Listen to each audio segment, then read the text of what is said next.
שלום וברוכים הבאים לפרק נוסף של מתחברים עם מונטסורי. הפעם אני נמצאת עם עדינה שומברג, הישר מארגנטינה, שהסכימה ככה להתראיין לפודקאסט שלנו. אז עדינה היא מדריכה מונטסורית, היא דולה, היא מטפלת בחירה בתזונה פונקציונלית בסטאג'רית להומיאופתיה. ואז ערב טוב עדינה, תודה שאת שלום. פה. ערב טוב או בוקר טוב. הלך. כן, אצלנו צהריים טובים. עדיין צהריים, כן. אחר כן. הצהריים. אז אז אני תודה שמחה שהזמנת שאת אותי, פה. כן. וככה הזמנתי אותך לדבר קצת על הפרספקטיבה הייחודית שלך על הגישה המונטסורית, ואיך את בעצם מיישמת אותה בכל תחומי העשייה שלך. אז אני אתחיל מההתחלה, כי באמת יש את הרגע הזה שמכירים את הגישה המונטסורית, ומי שמחליט להמשיך בדרך הזאת, אז תמיד יש את הרגע הזה של לפני והרגע שאחרי.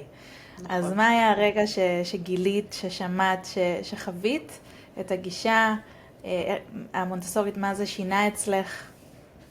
אז באמת היה לי רגע לפני ואחרי במונטסורי. אני הייתי אימא צעירה לשניים, היום יש לי 3, אבל אז הם היו בני 3 בשנה לדעתי, וחיפשנו מסגרת חינוכית לא קונבנציונלית. לא ידעתי בדיוק מה יש, מה קיים, באמת לא שמעתי לפני זה על החינוך המונטסורית, ואז אני שומעת שיש איזה גן חדש, כאן בבואנוס איירס זה היה, לפני יותר מ-15 שנה.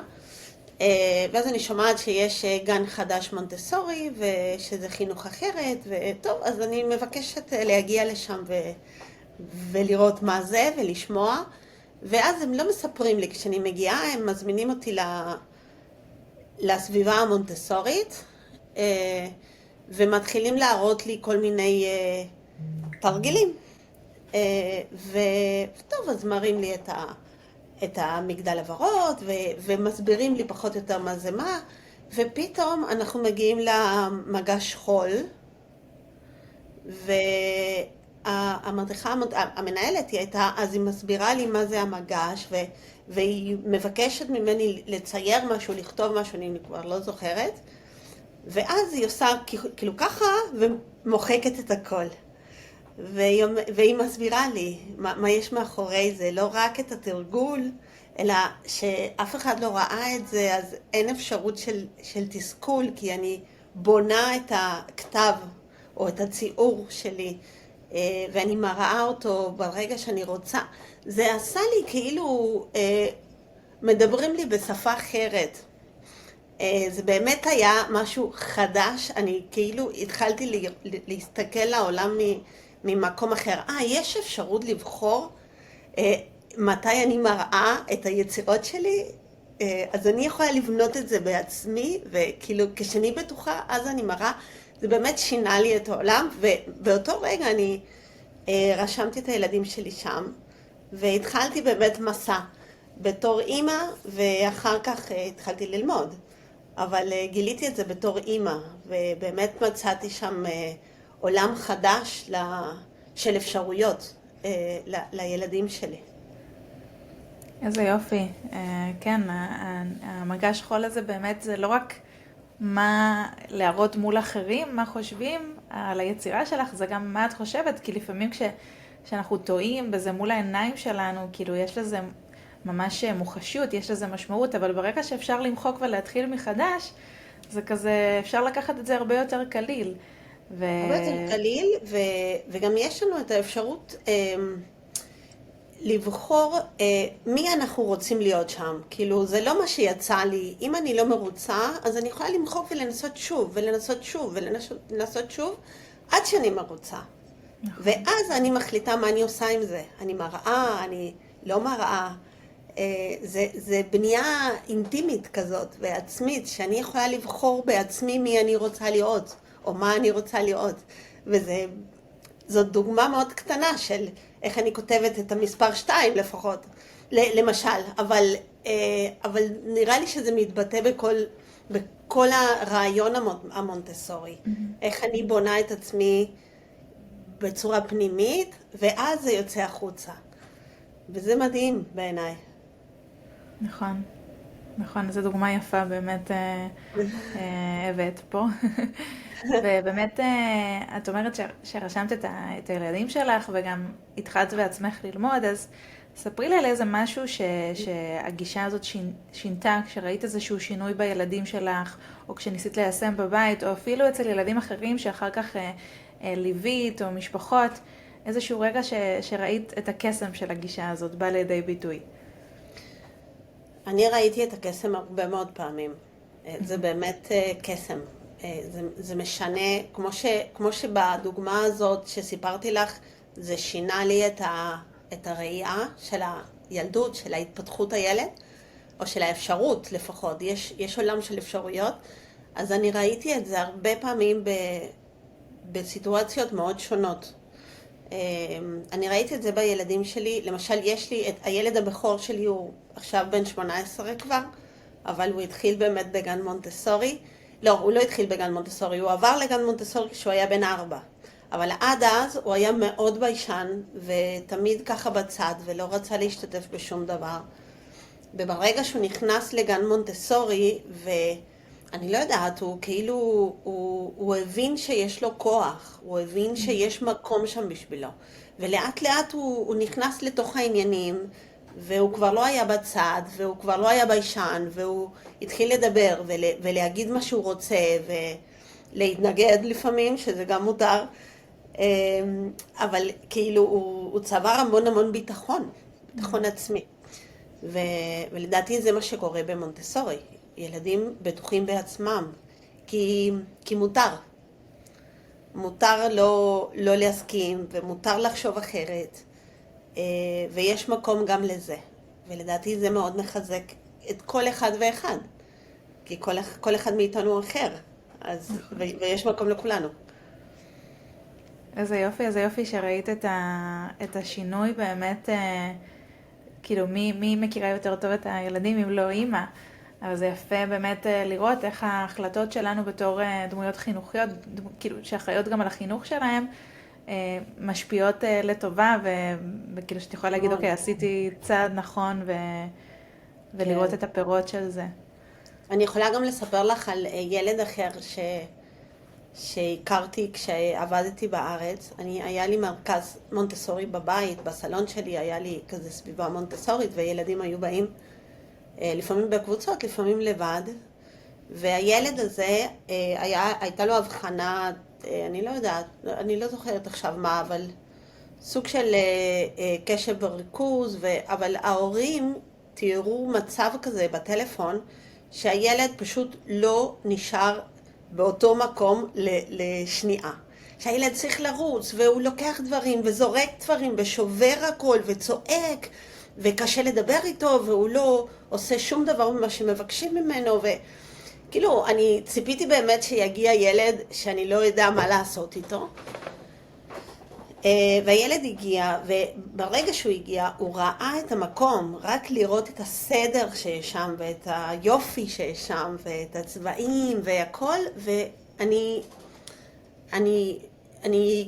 ראיתי אותו כמה פעמים, בפרטי ככה, אני חושבת 4 פעמים, 5 פעמים, והוא לא הרים את הכל פעם אחת.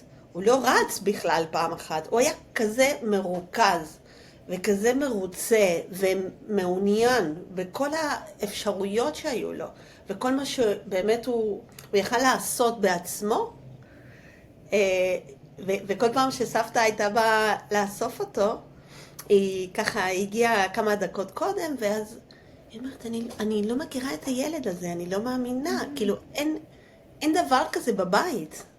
זה לא קורה, ואז אני חושבת על החשיבות של הסביבה, כאילו מה הסביבה באמת מציעה לילד ומה משדרת לו, ושוב, איזה אפשרויות זה פותח לו. אז זה היה מאוד מעניין גם לראות. איזה יופי, זה באמת מעורר השראה, כאילו, וזה מדהים שזה כל כך שונה מהחינוך הרגיל, אבל גם זה לא כזה קשה. כאילו, כלומר, זה לא כזה עכשיו תורה מסיני, לדאוג לסביבה מונטסורית. ומה שאת אומרת לי, מזכיר לי שהיום, היום ניקיתי את החדר של אריאל, וסידרתי, יש לו מדף משחקים, יש אריאל בן 1.5 שנה, הבן שלי, והוא בדיוק בשלב הזה שהוא זורק הכל. מכירה את זה שהם בודקים איך הכל זה, אז הוא זורק הכל, אז לפעמים בעלי אומר לי, את תשימי את המשחקים חזרה, אין לי כוח כל הזמן להוריד. והיו איזה יומיים כזה שהם באמת לא היו על המדף, הם היו מפוזרים, והוא לא שיחק איתם. והיום שסידרתי לו בחזרה, הדבר הראשון שהוא עשה, שנכנס לחדר שלו, זה פשוט לשבת ולבחור משחק. כי פשוט הסדר הזה עושה את העבודה בפני עצמה, כאילו זה פשוט מדהים. אז נכון, יש המון חשיבות לסביבה, וזה באמת עיקרון מאוד מאוד חשוב של הגישה. וזה מביא אותי לשאול אותך, כי באמת מי שלא מכיר את הגישה לפני, אז יש הרבה מיתוסים סביב הגישה המונטסורית. כן. ומעניין אותי לדעת, גם את בתור מי שהייתה פה בארץ וגם עכשיו בארגנטינה, תני דוגמאות של המיתוסים ששמעת, שאת מכירה. אז אני חושבת שהמיתוסים הם בינלאומיים. זה אותו דבר בכל מקום, וזה יותר מחוסר ידע, היכרות עם השיטה. אני חושבת שלא... אני לא אוהבת להגיד לזה שיטה, אני אוהבת להגיד לזה חינוך או מבט, לא יודעת, גישה. אבל כן, טוב, מצד אחד יש אלה שאומרים שבמונטסורי הילדים עושים מה שהם רוצים, כאילו אין להם גבולות, שזה מאוד מאוד לא נכון. מצד שני יש אלה שאומרים בקצה השני שזה נוקשה מדי ושהם לא יכולים לעשות מה שהם רוצים ושתמיד הם עובדים והם מבוגרים. אנחנו בדרך כלל מפחדים מהמילה לעבוד. מה זה? ילד בן 2 שעובד? אני לא רוצה שהוא יעבוד, אני רוצה שהוא ישחק, וקצת נבהלים מזה. אז יש את שני המיתוסים האלה כמו משהו מאוד מאוד חזק לדעתי, שצריך ככה להגיע לאמצע ולהסביר שהם יכולים לעשות כל מה שהם רוצים בתוך גבולות מאוד מאוד ברורים שיש בתוך הסביבה המונטסורית, או בחיים, נכון? כי אפשר לתרגם את הסביבה המונטסורית לעולם, לעיר, לשכונה, לבית, לכל מקום. ומצד השני, אז יש גם את ההסבר השני, שכמובן יש כללים, כמו בכל מקום בעולם, ובכל סביבה שאנחנו חיים בה, אבל בתוך הכללים האלה זה אותו דבר בעצם, זה אותו הסבר, אז אפשר לבחור. יש לנו את האפשרות לבחור, ונראה לי שמשהו במונטסורי מאוד מאוד חשוב, מהרגעים הראשונים בחיים, באמת, אם אנחנו מודעים לזה, זה שלילד יש אפשרות לבחור, בחירה, ואז ככה הוא גם בונה את האישיות שלו, כי אז הוא מתחיל ללמוד מה הוא אוהב ומה הוא לא אוהב, מה הוא מרגיש ומה הוא לא מרגיש, או איך הוא מרגיש, וכל זה מתוך אפשרות בחירה, שההורה לא תמיד מחליט את הכל, אבל יש גבולות, אז יש את החולצה האדומה או את החולצה הכחולה, אז זה הגבולות, זה או זה או זה, אבל הילד בוחר, ואז יש לו כוח להחלטה. נכון. כבר עברתי לנושא אחר נראה לי, אבל זה לקח אותי לשם. כי זה באמת הכל גם קשור אחד לשני, ובאמת מתוך הגבולות הם אלה שמאפשרות את החופש בחירה ונותנות ערך לחופש הזה. כי אם הכל פתוח, בעצם הילד צריך את הגבולות כדי להרגיש ביטחון. בדיוק. ויחד עם זאת, הוא צריך את העצמאות ואת היכולת בחירה כדי לפתח ביטחון עצמי. וזה בדיוק השילוב בין השניים, שאין יותר מדי חופש, אבל גם בתוך החופש יש איזה גבול, יש איזשהו קו שלא עוברים, וכמו שאת אומרת, מתוך מחסן מסוים של אפשרויות שיש בשביל הילד באותו רגע, שמחר יכולות להיות אפשרויות אחרות. כי הכל פתוח וזה מעודד מאוד יצירתיות ודווקא שהילד מביא דברים משלו. אני אז תמיד נכון. מסבירה להורים, אני נותנת את הדוגמה הזאת. אני אומרת שזה כמו כשאנחנו נוהגים, אז אנחנו בכביש, אז נכון, אנחנו יכולים להחליט לאן אנחנו נוסעים. אז לכל מקום שאנחנו נחליט, אנחנו ניסע ונגיע. אבל יש כביש, ויש מסלולים, ואנחנו צריכים לכבד את החוקים, חוקי נהיגה. אז זה הגבולות שלי, אני לא אנהג מחוץ לכביש. אני יודעת שיש כביש כדי להגיע לחיפה, אבל אני מחליטה להגיע לחיפה, ואם אני רוצה לנסוע לאילת, אז אני אנהג לאילת. זה בחירה שלי, אבל דרך הכביש. ואם יש רמזור, אז אני צריכה לעצור. אז זה משהו דומה, לדעתי. כן, כי באמת הגבולות נועדו בעצם לשמור עלינו. זה לא סתם כי בא לי, זה באמת ככה. זה כמו שאני אגיד לילד לא להתקרב לשקע. זה כמו שיש גם גבולות ששומרים עלינו, כלומר, מההשפעה על אחרים, כי בכביש יש גם עוד נוסעים ועוד מכוניות, וגם הם רוצים להגיע לאיזשהו מקום. אז הם גם באינטראקציה עם עוד ילדים, עם עוד קרובי משפחה, ויש איזושהי אינרציה כאילו של המערכת יחסים ביניהם, שהם צריכים לכבד גם את הסביבה. אז מהמקום הזה נוצרים בעצם הגבולות. נכון, שזה מכין אותם לחיים. וגם מתוך הגבולות האלה, שנחשבים גם כאילו, גם כמו שאמרת, להגן את עצמי, אבל גם את הסביבה ואת האחרים, אז אנחנו מפתחים גם את האמפתיה ובאמת את ההתחשבות לאחר. וזה משהו מאוד חזק גם במונטסורי. את המחשבה של הקהילה, את הקהילתיות, כאילו, אני לא לבד כאן. יש פה מישהו ליד והוא מרגיש ככה, הוא רוצה ככה. כאילו כשמישהו יושב בכיסא שאני הייתי, כי קמתי בדיוק כדי לקחת משהו, אז אני הייתי, בסדר, את המשא ומתן הזה שילדים מנהלים בגיל 3, כי הם יכולים להתחשב בשני, וזה לא מובן מאליו, לא במסגרות החינוכיות שאנחנו מכירות היום.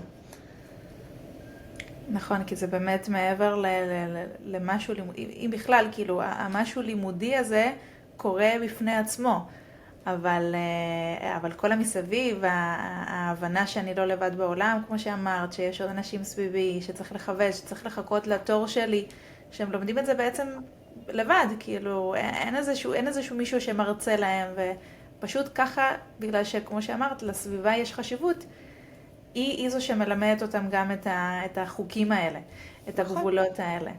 נכון, כי זה חווייתי, זה מה שקורה, אני לומדת ממה שקורה וממה שאני רואה גם. אז הדוגמה מאוד חשובה, מהמודל שלי מאוד מאוד חשוב, ובזה אנחנו כהורים צריכים להיות מודעים לזה. אני מסכימה, ומעניין מה שאמרת גם על העבודה, שקוראים כשילד באמת עושה איזה משחק, משימה, מה שלא יהיה, קוראים לזה זמן עבודה, אבל הכוונה זה לא עבודה כמו שאנחנו חושבים, שזה אלא באמת את החקר, את העניין שהם מביאים, כשמשהו מעניין אותם, והם רוצים ללמוד מתוך מוטיבציה פנימית, ויכולים לעשות את זה במשך מלא זמן, אם לא מפריעים להם. וזה בעצם העבודה שמריה מונטסורי מתייחסת אליה. העבודה זה בעיניי, העבודה זה לעבוד כדי להתפתח, לעבוד בהתפתחות של האני שלי. זאת העבודה, להגיע לבן אדם מבוגר. אני לא יודעת איך לתרגם את זה בדיוק בעברית, אבל זה מה שמריה מונטסורי אומרת, נכון? הילד עובד כדי להיות... להפוך, כן, לאדם שיהיה בעתיד. כן. וזאת העבודה. עכשיו, גם אני יכולה להוסיף שאחד הסיבות שאנחנו לא אוהבים או שמפחדים או נבהלים במושג הזה, עבודה, זה כי בדרך כלל מבוגרים עובדים כי אין לנו ברירה, לא כי אנחנו נהנים מהעבודה שלנו. ומה שמריה מונטסורי מציעה לנו, או לילדים, זה לאהוב את את הפעולה שאנחנו עושים. אנחנו קמים בבוקר, הולכים לגן ונהנים כל היום, וזאת העבודה שלנו. ואז אנחנו מלמדים שלעבוד זה משהו כיף, שאנחנו יכולים ליהנות מהעבודה, גם להרוויח כסף כשנהיה גדולים ונקבל משכורת, אבל גם ליהנות מהעבודה, ולא שהיום יתחיל כשאני חוזרת הביתה. ואז זה שינוי כזה מחשבה שזה יגיע, אני מקווה, מתישהו, כשהרבה מאוד ילדים כבר עברו את החוויה הזאת, ויכולים להגיד, אני זוכרת שזה קרה לי עם הילדים שלי, ומה עשית היום? אני עבדתי עם זה, ועבדתי עם זה, ועבדתי עם זה, ואנשים מסתכלים, ומה זאת אומרת? הוא עבד. אבל כשילדים באמת ידברו ככה, אז אנחנו נגיע לגיל מבוגר, ונעבוד בכיף במה שאנחנו רוצים, הלוואי. הלוואי זה יקרה. נכון. וואי, זה באמת ממש מעניין שבעיה היא בתפיסה שלנו, כי באמת הרבה תופסים את העבודה, כמו שאת אומרת, כמשהו שחייב. נכון. ובמונטסורי זה בדיוק הפוך, זה לא חייב, זה נכון. אני בוחר לעשות מזה, ואני בוחרת כי זה מעניין אותי. נכון. אז יפה. אז אם באמת היית צריכה עכשיו לתת הגדרה במשפט 2 על הגישה המונטסורית, תסכם את זה, או אפילו בעיקרון מסוים, למישהו שלא מכיר, אז איך היית מגדירה את זה? אני חושבת שהגישה המונטסורית נותנת את האפשרות לילד להתפתח בהיכרות עצמית, בביטחון, במודעות במי הוא ומה הוא רוצה. וגם עם המודעות הזאת שהוא יכול לבחור. שוב, בעיניי האפשרות שנמצאת כאן כל הזמן, המילה בחירה, היא נורא נורא חשובה לחיים. כי אני בוחרת היום את זה, ואולי עכשיו אני בוחרת שאני כבר לא רוצה את זה. גם זה מאוד מדבר עליי, על החיים שלי גם. אז זה כאילו, אני מזדהה עם זה מאוד. אבל בחירה, מותר לבחור. וכדי לבחור צריך לדעת להרגיש מה אני חווה באותו רגע. ואז אני צריכה להכיר את עצמי. וכל העבודה הזאת, שזה מבפנים החוצה, בדרך כלל זה הפוך, זה מבחוץ פנימה, וכאן זה הפוך, אני בונה את עצמי בפנים, וברגע שאני מרגישה שאני יודעת מי אני, אז אני מחזירה לסביבה, כל מה שהיא נתנה לי. וזה מה שקורה אחר כך בתיכון, או ביסודי, שזה באמת ככה, כל הפעילויות במסגרות המונטסורי, שאז הילדים נותנים ומחזירים לסביבה, כל מה שהם למדו בגילאים הצעירים. אז זה מה ככה הייתי מגדירה. יפה. זה היה יותר ממשפט אחד. ככה אנחנו ארגנטינאיות. את הגבול הזה אנחנו לא מכבדות. אז אני מבינה שהיום את עוסקת בעוד דברים חוץ מלהיות מדריכה מונטסורית. ובאמת מעניין, ספרי על איך את משלבת את הכל, ואיך העקרונות של, כמו שאמרת, לא שיטה, אלא יותר אולי גישה או פילוסופיית חיים, שבסופו של דבר אפשר לתרגם אותה להרבה תחומים, אז איך את עושה ומה זה תורם לך, לכל העשייה שלך? אז תראי, האמת היא, אני עבדתי בתחום המונטסורי יותר מ10 שנים, ולפני 3 שנים התחלתי ללמוד בבית הספר הישראלי להומיאופתיה בתזונה, וחשבתי כאילו שאני עושה הסבה, ואז אני אתחיל לעבוד במשהו אחר, והיום שאני לקראת הסוף, אני מבינה שהכל מתחבר, והכל מדבר אותה שפה. אני עדיין מבשלת את זה בפנים, אני לא בדיוק יודעת מה יצא מזה, אני יודעת שיש משהו משותף מאוד חזק, ואני עדיין לא בניתי את זה, אבל אני כן יכולה להגיד לך, למשל, שאחת המילים שחוזרות על עצמם כל הזמן כשאני מנסה לחבר גם את ההומיאופתיה, גם את התזונה הפונקציונלית ואת החינוך המונטסורי, זה סביבה. ושלושת הגישות, לא יודעת איך לקרוא לזה, מדברות על סביבה. אחת, סביבה מונטסורי, סביבה לימודית, סביבה סלולרית, סביבה של הגוף, וגם סביבה רגשית, בהומאופתיה אולי. ואני חושבת שאיכשהו, טוב, הומאופתיה היא ישנה מלפני איזה 250 שנה, ותזונה פונקציונלית היא די חדשה, 30, 50, 60 שנה. ומונטסורי באמצע, ואני חושבת שיש את החוט הזה שמחבר בין כולם, ובנוסף לזה שאני עובדת עם הורים כמדריכת הורים, עם הגישה המונטסורית, אז אין מה לעשות כדי לעבור חינוך עם ביטחון ועם היכרות עצמית ועם מודעות, אז אני גם צריך להיות בריא ומה אני אוכלת, מה אני מכניסה לגוף שלי, זה חלק מהחינוך. ואיפה אני גרה, ואם זה מקום, אם אני יוצאת לפארק, ואם אני נחשפת לשמש, וזה חלק מהחינוך. אז איכשהו אני עובדת בייעוץ יותר רחב, כשבאים ילדים עם כל מיני בעיות או דברים שצריכים לפתור, גם אם זה משהו יותר פיזי של אכילה או של אלרגיות או של פריחות, לא יודעת, כל מיני דברים שאפשר באמת לסדר או לשפר תוך כדי תזונה, אבל אני תמיד מכניסה כלים של המונטסורי, כי אם הילד לא לוקח למשל, את הדיאטה החדשה, שהוא צריך לאכול בצורה אחרת, לא יכול לאכול גלוטן, נגיד.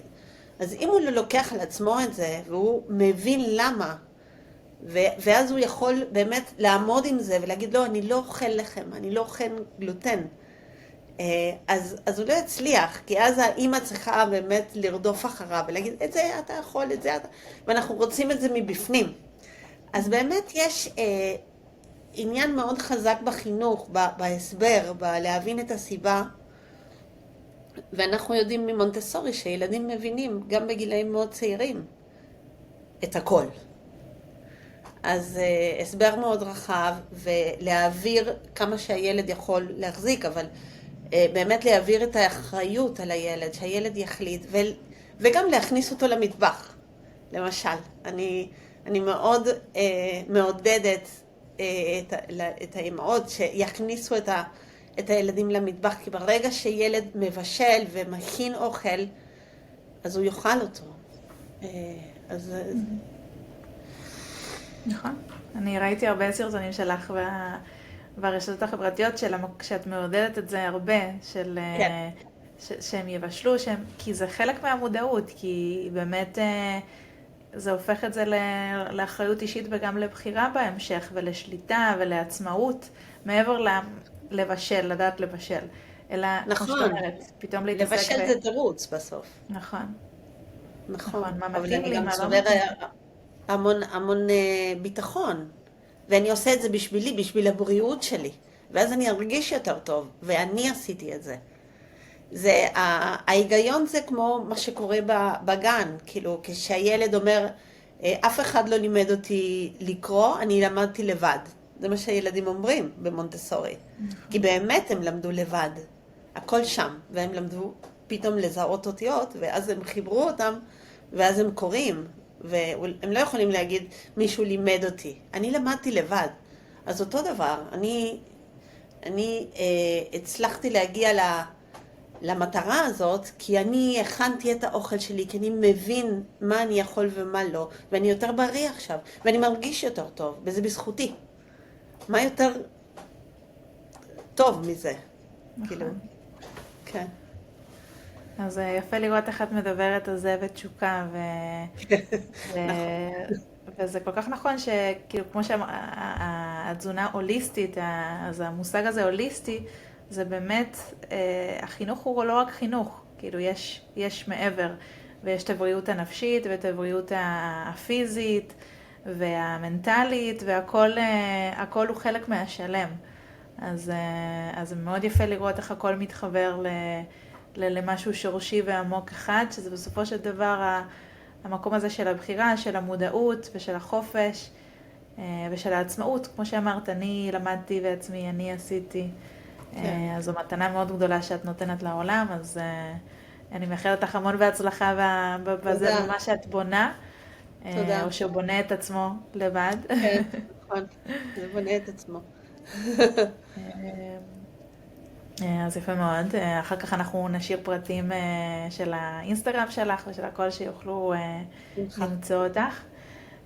ויש לי שאלה, האמת שלא דיברנו יותר מדי על ארגנטינה, ישראל וכאלה, אבל באמת מעניין אותי, אני פה כבר 17 שנה אני חושבת, ואני הכרתי את הגישה רק פה, לא בארגנטינה בכלל, אבל אני יודעת שהיא פחות מוכרת בארץ מאשר בחו"ל. אז מעניין אותי במשוואה הזאת בין ארגנטינה לישראל, אם את מרגישה איזשהו הבדל, איפה את חווית שזה יותר חי, מעניין.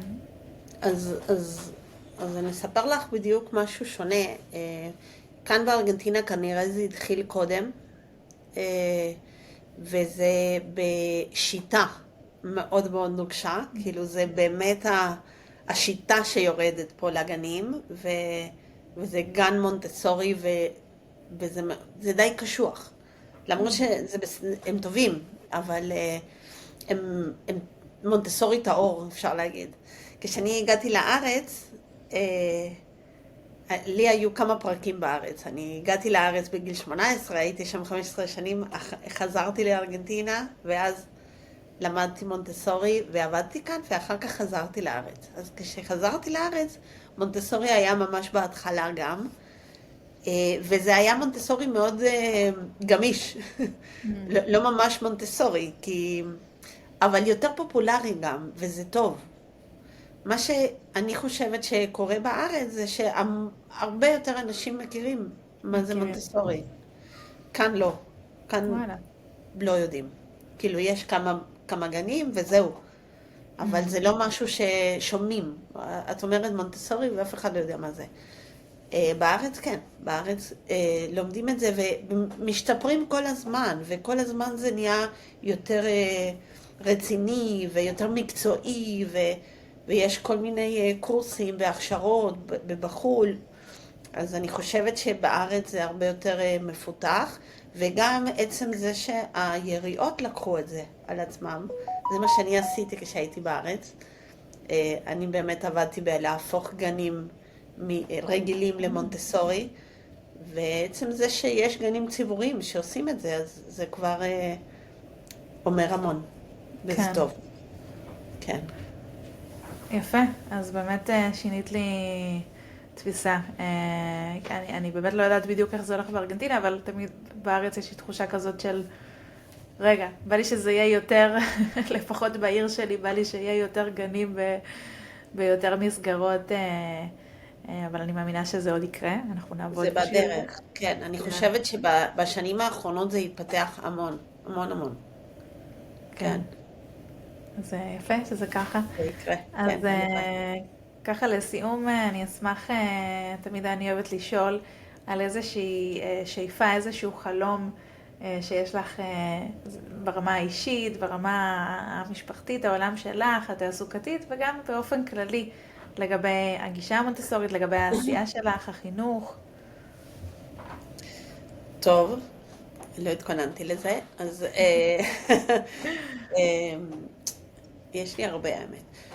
אבל אני אגיד שמבחינתי, כאילו, מבחינה אישית, אני מאוד רוצה באמת למצוא את מה שסיפרתי לך קודם, את החיבור הזה בין כל הדברים שלמדתי ב-20 השנים האחרונות, ואני כן חושבת שיש בזה חיבור חזק מאוד, אני לא מצאתי את זה, אז אני רוצה את זה כדי להתפתח ולהגיע ליותר אנשים. אני רוצה להגיע להרבה אנשים ולעזור וללוות, ובאמת אני מאוד נהנית מזה. זה מבחינה אישית ותעסוקתית, אבל אני רוצה שלום. אני רוצה שלום, וכמו שמריה מונטסורי אמרה, שזאת דרך השלום, באמת, החינוך. אז אני תורמת את הקצת שאני יודעת ושאני יכולה עם כל האהבה, כדי באמת להגיע לשלום. כולם בעולם. אנחנו צריכים את זה מאוד. נכון, נכון. הלוואי שזה יקרה. גם המשאלה האישית שלך וגם הכללית, שזה ייטיב עם כולם. אז באמת תודה רבה עדינה על הזמן שלך. תודה לך, היה ממש כיף. על הידע שלך. זהו, אז ממש ממש תודה. שיהיה המשך יום טוב לכולם, ויש פרטים של עדינה מתחת, ומחכה לכם בפרק הבא של מתחברים עם מונטסורי.